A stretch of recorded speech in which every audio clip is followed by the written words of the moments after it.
Ok, então o que que eu fiz aqui? Eu fiz uma apresentação um tanto que resumida, né? Eu não quis entrar em detalhes sobre prova dos algoritmos e tal. E no final eu falo um pouquinho onde você pode encontrar isso.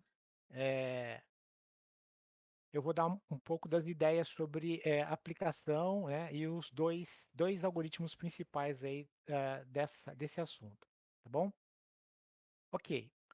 A árvore geradora pode ser entendido como um grafo, né?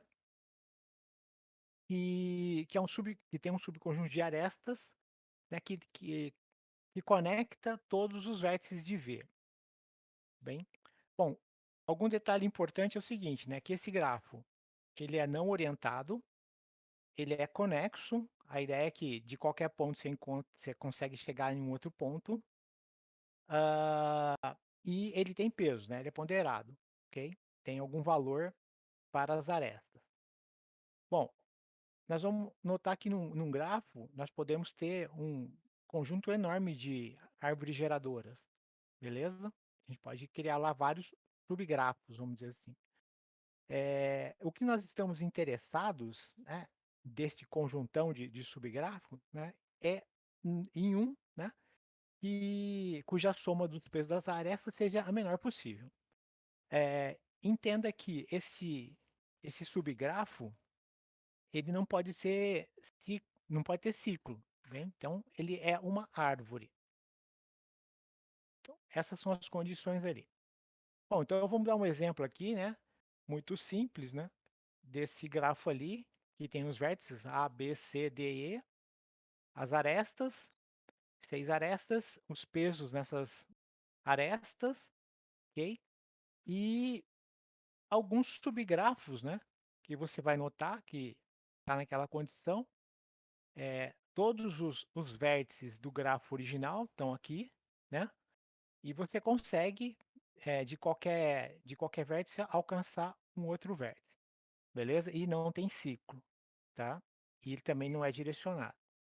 Ah, e a ideia é como é que eu pego esse conjunto, né, que tem vários ali, só coloquei alguns, e escolho o que tem, o menor peso das arestas, né. Se você olhar nesse grafo aqui, né, você tem, por exemplo, né, entre A e B o peso 5, tudo bem? Entre C e D, C e E o peso 4, entre B e D peso 3, e depois entre C e D o peso 8, né. Então nós vamos verificar que esse é a árvore geradora mínima, tá. Eu posso ter mais de uma, árvore geradora mínima, tá. Bom, onde que a gente usa isso daí, né? A gente usa, por exemplo, para questões de circuitos eletrônicos, né? Eu quero fazer soldas em um circuito eletrônico. Imagina que aqueles pontinhos no circuito lá são onde você solda os componentes, né? As perninhas do componente e as trilhas são os caminhos. Legal? E você quer minimizar esses caminhos, né? Mas você vai usar todos os vértices, que são todos os pontinhos, ok? Ah, por exemplo, você quer gastar menos fios.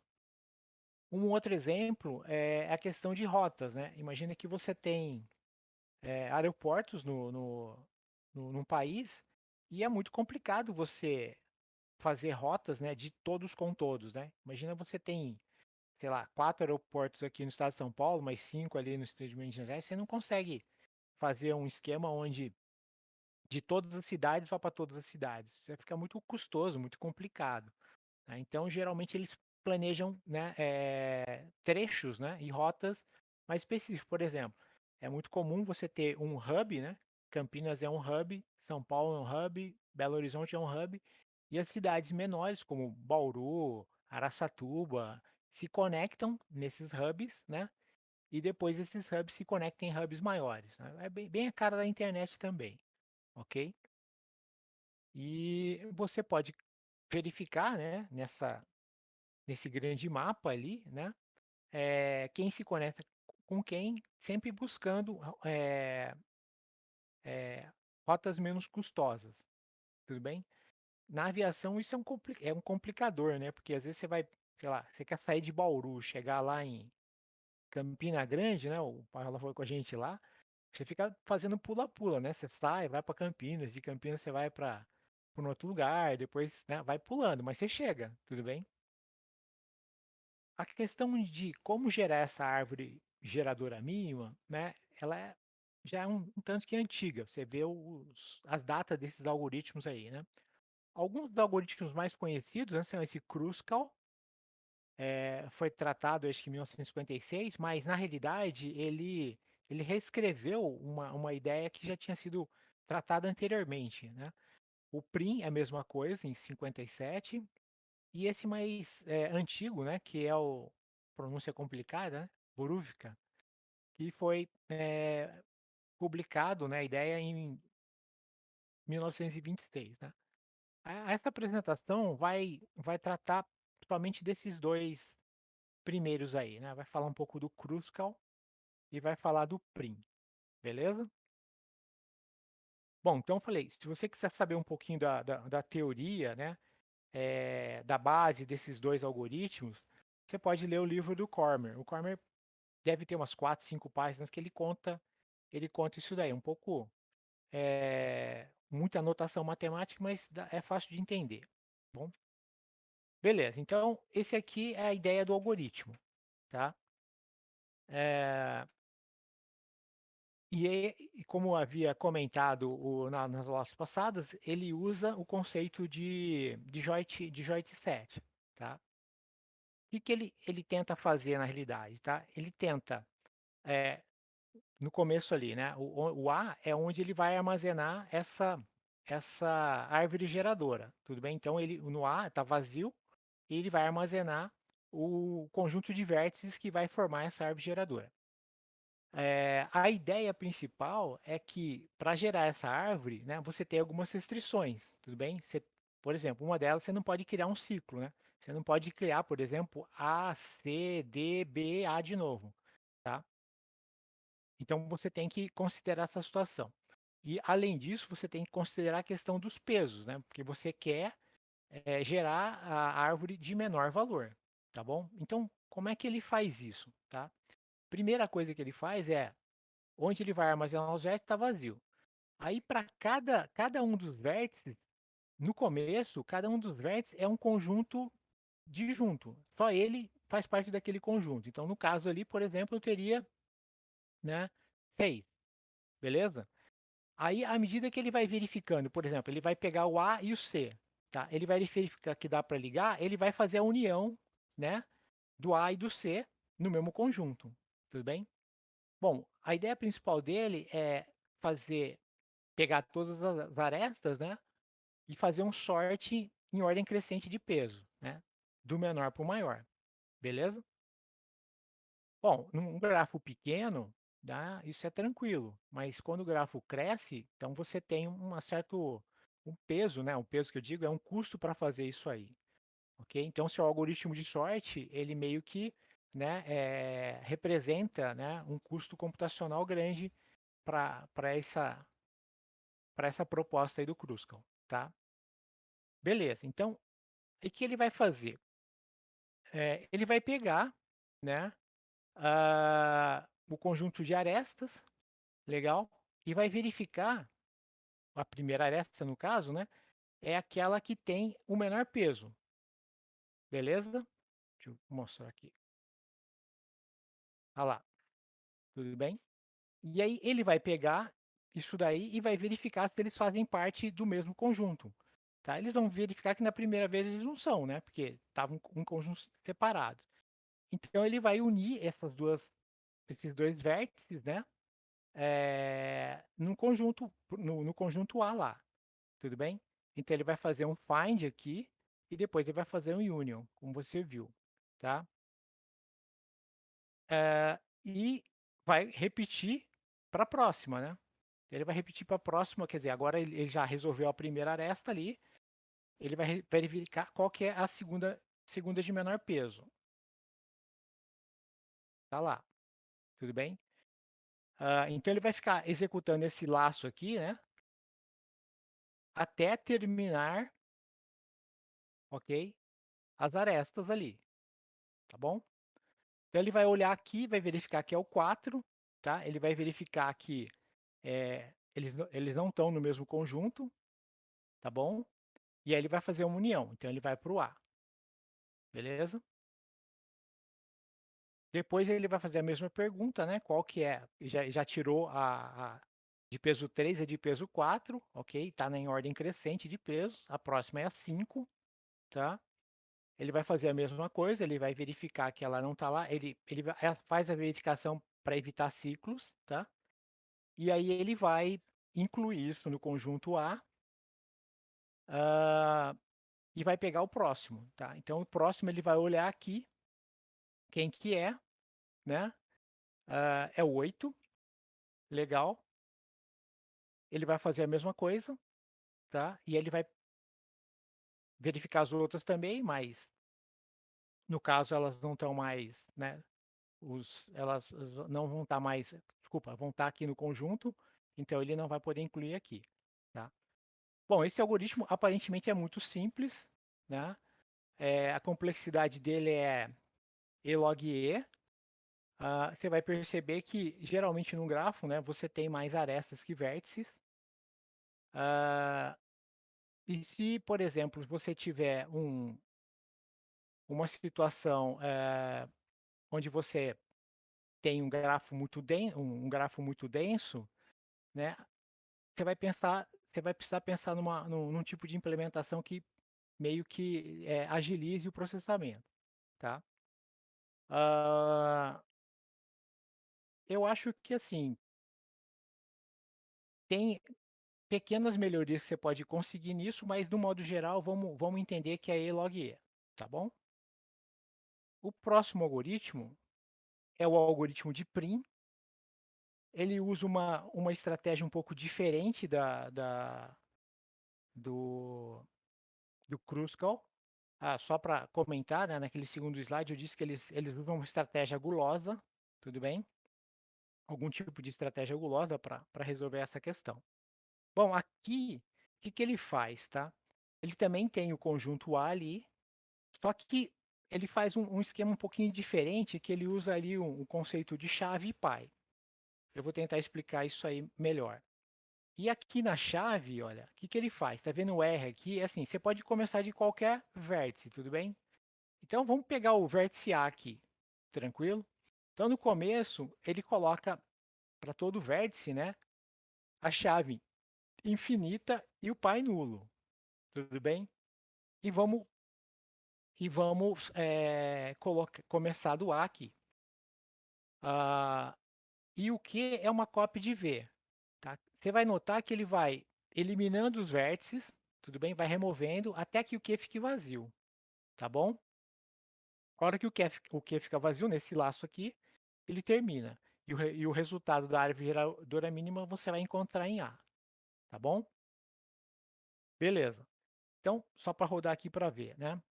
Ok, a primeira pergunta que ele vai fazer é, ele vai pegar o vértice que tem esse menor valor da chave, tá? Bom, o menor valor da chave, né, tá aqui, né? É o primeiro, é o zero. Nós colocamos aqui no A, então vai ficar zero nu, tudo bem? Deixa eu ver se no próximo slide está lá, zero nu, ok? Então o que que ele vai fazer? Quando ele escolher esse vértice, tá bom?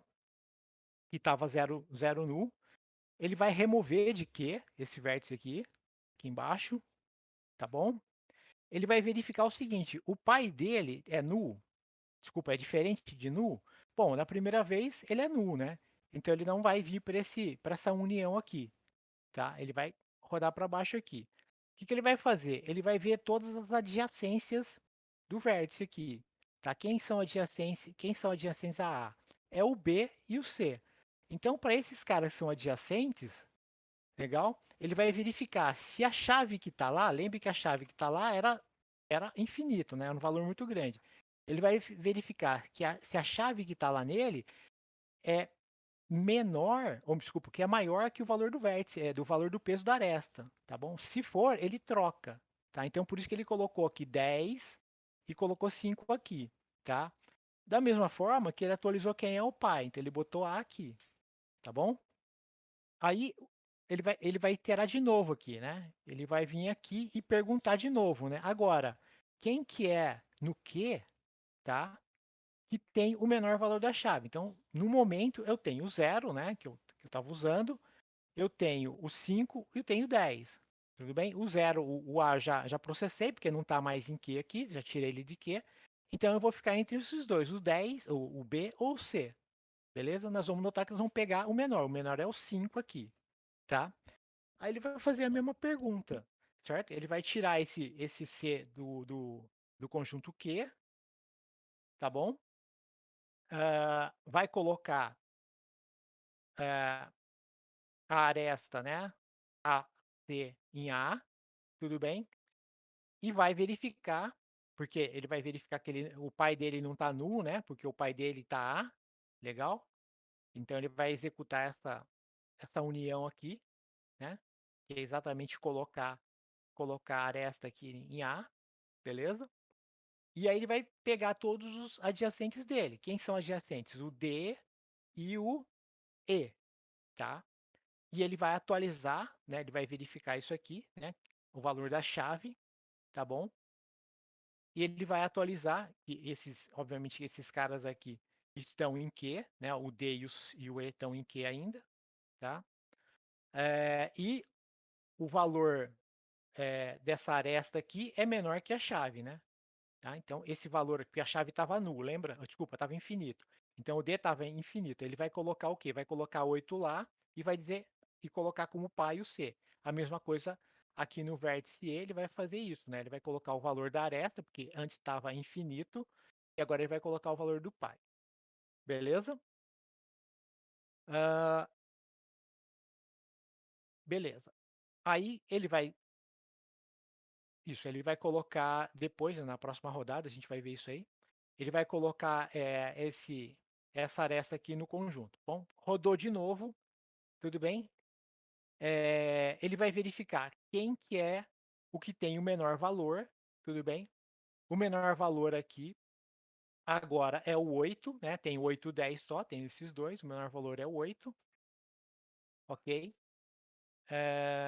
Aí ele vai verificar, ele vai tirar esse D do, do Q, aqui embaixo, né? No Q igual a Q menos U. Ele vai verificar que o pai não está nulo, tá? Ele vai botar ah, esse cara no conjunto de A, beleza? E vai tentar atualizar os valores dos adjacentes, que ainda estão em Q, tá bom? Rodando lá. E na última rodada, né? Quer dizer, ele vai verificar que o menor que ele tem, agora já não tem mais nenhum menor, porque o conjunto já está vazio, e aí ele termina, ok? Eu esqueci de colocar um valor aqui, né? Desculpa. Aqui está no próximo, é verdade. Está no próximo. E aí ele termina. Então, o conjunto A vai ter as arestas que representam a árvore geradora mínima e o algoritmo termina. Tá? Então, ele devolve em A as arestas que fazem parte da árvore geradora mínima. Bom, a complexidade desse algoritmo é E log V, né? Porque ele trata mais pelos vértices, tá? Que ele vai tentando consumir os vértices que estão no conjunto Q. Ah, onde que ele pode ser melhorado? De acordo com o Cormen, né, você pode fazer algumas melhorias, principalmente nessa parte do heap, né? Que ele vai fazer uma priority key queue. E aí, se você fizer isso, de acordo com algumas estruturas de dados mais avançadas lá, você melhora para E mais V log V, tá? Mas eu não quis colocar exatamente essa implementação também, porque é basicamente código, né? E depois você consegue estudar. Então a ideia é entender como que o algoritmo funciona. Tudo bem? Tem um probleminha aqui do URI, né? Que é bem simplório, né, que eu coloquei como exemplo. Tudo bem? É mais ou menos assim, ó, a historinha, né? Tem uma cidade, né? Desculpa, tem um lugar, né? Chamado Byteland que decidiu otimizar a iluminação das estradas, né? todas essas rotas eram iluminadas durante a noite, custava $1 por metro a cada dia, tá. Então imagina que você tem uma estrada de Bauru até Jaú, de Jaú até Botucatu e assim por diante. Pra economizar então, eles não querem iluminar todas as estradas, tá, eles querem desligar a iluminação de algumas delas, tá. Então imagina que como é 1 quilômetro, entre Bauru e Jaú vale 50, né, porque tem, sei lá, 50 quilômetros lá, né, na realidade mais, tá por metro lá, né, 50.000, tá, mas vamos pensar que é 50. Bauru, Jaú, 45, desculpa, Lençóis 45, Jaú, Botucatu, sei lá, 60. Eh Mas ele gostaria de permitir que, por exemplo, né, qualquer pessoa que saísse de uma cidade para chegar a outra, ele pudesse usar uma estrada iluminada, beleza? Ah, e aí ele quer saber, né, quanto que dá para economizar, né? Se ele eh, fizer essas rotas, né, ou essa rota, né, eh eh das cidades ali, tudo bem? De tal forma que que os habitantes não se sintam inseguros, tá. Então essa é uma aplicação muito simples de árvore geradora mínima, onde, o valor de iluminação, né, o custo de iluminação, está nas arestas e as arestas ligam cidades, né, são as estradas, tudo bem? Bom, como que se resolve esse problema, né? Ele é bem trivial. Então, primeiro você tem que computar como se todas as estradas estivessem iluminadas. Para fazer isso é muito simples, né? É só você somar todas as arestas, o peso de todas as arestas, tá bom?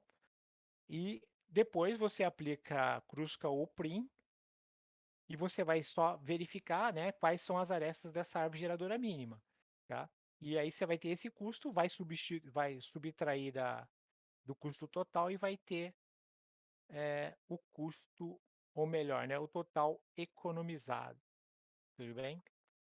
Então é a ideia de árvore gerador. Foi bem rápido, porque não tem muito segredo, né? Você vai aplicar um algoritmo e tá tudo bem, né? Você pode pensar em, por exemplo, né, qual é o caminho que tem né, a árvore geradora máxima, por exemplo, né? Você poderia pensar dessa forma também, mas aí você tem que mudar o algoritmo para tratar isso, certo? Em vez de você considerar, maior, o menor você considera o maior, mas você pode fazer isso tranquilamente também, tá. Ah, dicas para você opa, esse aqui não. Dicas para você depois eu vou falar de onde eu peguei esse código aí, tá.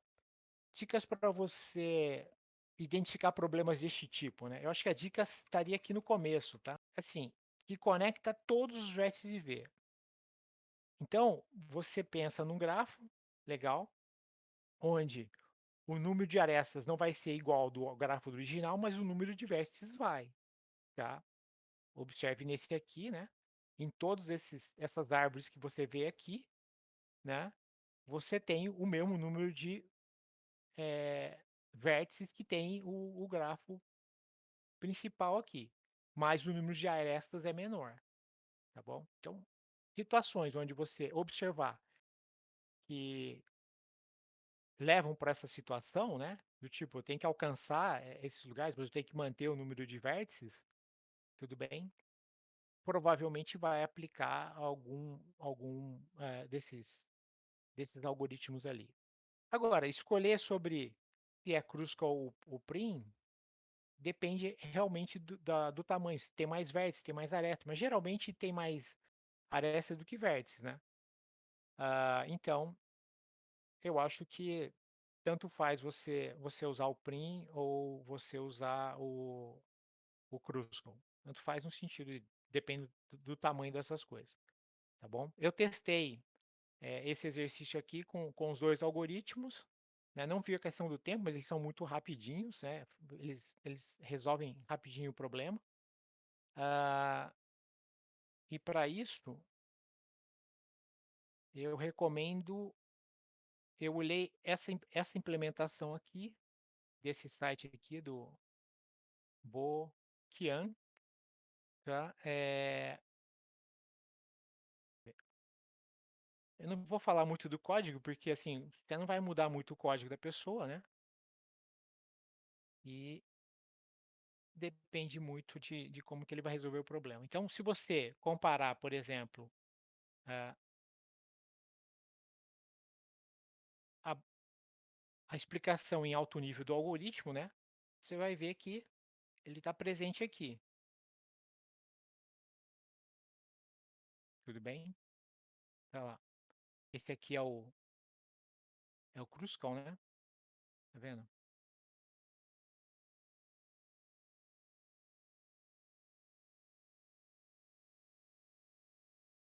Ok. Ele vai fazer o sort, ele vai pegar todas as. Pô, acho que eu fiz errado. Epa, deixa eu ver aqui. Não tá certo, tá certo, tá certo. Ele vai pelas arestas mesmo. Ele vai fazer isso aqui, depois ele vai fazer esse laço aqui, onde ele vai fazer a questão de olhar as arestas de menor valor, conforme a gente está vendo aqui. Tudo bem? Se, tá num, se tal não está no conjunto, tá? Aí ele vai fazer a união das coisas. Eu achei esse bem mais assim, esse código bem mais enxutinho. Eu também tinha visto um código que estava no Geek for Geeks, é um pouquinho mais extenso, porque aí ele trata como é que ele faz o Union. Aqui ele dá uma outra forma de representar o Union, né? Mas lá ele usa como a gente aprendeu nas aulas passadas, né? De Union Find, tá? Ele cria uma função para fazer isso, uma função para fazer Union, uma função para fazer o Find e assim por diante. Tá bom? Então, difere um pouco da implementação. Então, eu não queria discutir a implementação, não. Eu queria discutir mais a ideia do algoritmo. E aí, você simplesmente aqui, né, onde você prepara os dados para o seu e executa. Tá bom? Não tem muito segredo, não. Tá? Bom, em resumo, era isso. Quer dizer, eu acho que das aulas de grafos, essa é a mais rápida, se você não for falar muito na prova dos algoritmos e coisas do gênero. Tá bom? Basta você entender a base do algoritmo, né, pegar uma implementação, né? Implementar do zero, você vai perder muito tempo, não é difícil, e aí você roda isso daí. Eu acho que todo mundo já está fazendo isso nessa altura do campeonato, né? Tranquilo? Isso Isso. não é muito complicado, porque eu acho que é um dos mais tranquilos. Depois que você entende a parte de Union Find, é bem mais tranquilo entender isso daí. E não é tão diferente do que a gente vinha fazendo, né? Eu acho que o Prim, ele é muito parecido com o Dijkstra, né? Sim, eu ia até comentar isso com É. vocês. Eu mandei implementações também em um dos canais aí, parte de material e link, eu acho. Que é a do Thiago Alexandre, né? Acho que eu alterei uma coisa ou outra. E o Prim, vocês vão ver que é quase idêntico ao Dijkstra. O que ele faz diferente, né, ao Dijkstra, é que ele não usa a distância acumulada, ele só pega o peso da aresta, né, e não faz a Uhum. distância em si. E aí, por causa disso, ele tem que verificar se tem ciclo ou não. Mas isso também é fácil, ele simplesmente marca os vértices que, entre aspas, ele já fechou, que já estão na árvore, e aí ele não pode adicionar esse vértice de novo, né? Se o vértice já está na árvore, ele tenta para o próximo. E isso já resolve. Sim. O Crucial que é um pouco diferente, né? O Cruzcal faz o esquema do sort ali, né? Para ele consumir primeiro as arestas, né? Ele vai pelas arestas, o outro vai pelos vértices, né? Sim. Bacana. Bom, eu acho que é isso aí. Não foi muito demorado isso, porque não é tanta novidade assim, né? Vamos dizer, para quem trabalha com grafos. E nessa altura do campeonato, todo mundo já entende bem a parte fundamental de algoritmo de grafo. Tudo bem? O livro do Corman ele comenta que tem alguns algoritmos que fazem implementações um tanto que diferentes, embora ele não mostre efetivamente, ele comenta de uns trabalhos que eles conseguem um pouco mais de desempenho. Ah, não é exatamente o Kruskal nem o Prim, tem outros algoritmos, tá? Que eles usam, por exemplo, o bitmask para tratar isso daí e tal, para ficar um pouco mais rápido. Mas eu acho que no nosso caso, nessa primeira versão, a gente nem precisa discutir isso, né? Porque duvido que caia um problema que tem que resolver nesse tempo ali, né, num tempo extremamente curto. Acho que mesmo na maratona, só se for algum exercício que eles estejam voltados para os primeiros ali, né? Normalmente essa implementação acho que já lida bem com a maioria dos casos. Exato. Então tá beleza? Bom, hoje vai acabar mais cedo então, né? Porque a gente não gastou tanto tempo para falar sobre os algoritmos ali. O pessoal agradece. Comentários? Renê? Não, tranquilo. Obrigado pela aula, Wilson. Muito boa. Agora eu preciso aprender como é que se trabalha o Lambda. Aprenderemos juntos. Falou então. Obrigado, Wilson. Oh, E só, né, para encerrar, repetindo o que eu já falei lá no comecinho, mas acho que agora já dá para ter uma ideia. Grafo é muito importante a gente entender o conceito, aprender esses algoritmos, né? A gente vai encerrar em LPC1 aqui, mas também tem a ideia de ordenação topológica, fluxo máximo, que a gente pode trabalhar depois, ou também vocês podem ir atrás, certo? No nosso canal mesmo já tem. Mas o central é vocês aprenderem e começarem a lidar em como modelar um problema utilizando o grafo, né? Então, no contexto da semana passada mesmo, tinha o desvio de rota e eu acho que o problema, né, do Babel, que era um pouco mais chatinho nesse sentido, frente o Babel, que a coisa está meio escondida, certo? Você sabe o Dijkstra, você sabe como funciona, a implementação você pode usar pronta, mas daí a como aplicar isso em um problema, como modelar o grafo de forma que você consiga aplicar aquilo, isso está realmente o maior desafio, certo? Entender esses algoritmos acaba sendo mais fácil, mesmo que você não entenda 100%, mas se você sabe o que que ele faz e tem o código para implementar, já se sai bem. Agora a questão é como eu vou aplicar isso em um problema. Isso é com prática, isso não tem outra resposta. Uma outra coisa que eu queria colocar também, por exemplo, embora eu tenha visto vários algoritmos, por que que eu optei pelo mais enxuto? Porque se você tá lá na maratona, você não consegue copiar e colar da internet, você tem que digitar, não é verdade? E aí se você vai digitar um algoritmo muito grande, você perde muito tempo, né?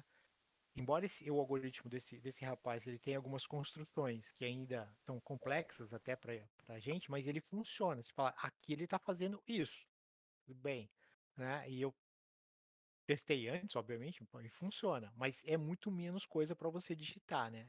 Quando a competição é presencial e você não pode, né, usar de meios magnéticos, eletrônicos, você tem que achar uma maneira de reduzir o que você vai digitar, né? Quanto menos digitar, melhor. Bem, para a parte didática, tá tudo certo. Você pode pegar um algoritmo grande aqui, copiar e colar, olhar, comentar, mas lá na maratona é um problema a menos, né? Que você tem que tratar, né? É, transcrever código muito grande. Não sei se você sentiu isso, Pedro, quando você estava trabalhando, tá competindo, mas às vezes tem uns códigos que você fala, pô, era melhor que eles fossem mais enxutinhos, né? Tanto que o pessoal faz muito uns define lá, né, para diminuir coisa que você vai escrever, né?